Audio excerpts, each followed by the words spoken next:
Hello, I'm Jacob Stolworthy. I'm Chief Film and TV Correspondent, and these are the 5 films you need to look out for in March. In other words, my real ones. First up, we have Sound of Falling. It's a really remarkable film from writer-director Masha Shilinsky. It's a German film that's set in the same location of a house, but across 4 different time periods and focusing on a different set of characters. Think that Robert Zemeckis film here, only nowhere near as weird and much, much more miserable. Sound of Falling blew me away, quite honestly. It's got a strain of metaphysicality in the ideas it presents and this sort of rippling of trauma throughout the decades. It's quite slow going, but if you lock in, something clicks midway through that elevates it from quite good to sublime. My next pick is The Love That Remains, an Icelandic film from Jelena Parmesan, who directed my favourite film of 2023, Godland. So check that out and then go and see this one. The film charts a year in the life of a family rocked by a failing marriage. It's a realistic depiction of family life, which has its ups and of course has its downs. But truthfully, the plot doesn't really matter. Parmesan's films are all about the vibes.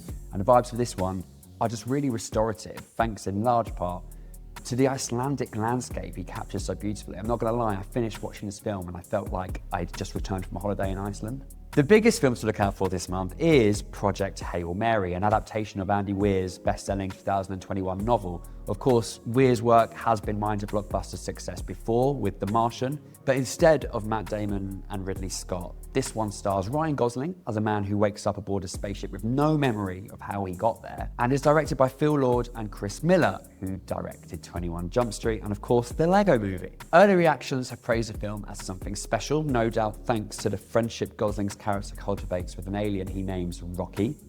Personally, I'm just excited to see Anatomy of a Fall and The Zone of Interest star Sandra Hüller cast as a female lead in a film of this size. This next one took me by surprise, Two Prosecutors. It was met with a bit of a lukewarm response at Cannes last year, so I went in with low expectations, but even without those, I think I'd have really taken to it. Based on the novella of the same name by Georgy Demidov, the film, directed by Sergei Loznitsa, follows a young Soviet prosecutor seeking justice for a man who's been mistreated after being imprisoned during Stalin's rule. It's very much a film of 2 halves, very dialogue heavy, almost feels like you're watching a play. But I really, in particular, enjoyed the performance of Alexander Kuznetsov, who brings the young wide-eyed prosecutor at the heart of the film to life. Splitsville now. Male friendship is pushed to the edge of breaking point after revelations about their respective romantic relationships come to light in Splitsville, which is a rom-com unlike any you've seen before. If it sounds a bit run-of-the-mill, it's not, and that's thanks to the kooky partnership of Michelangelo Covino, who directs the film, and Carl Marvin, who he co-wrote the film with and also stars in the film alongside.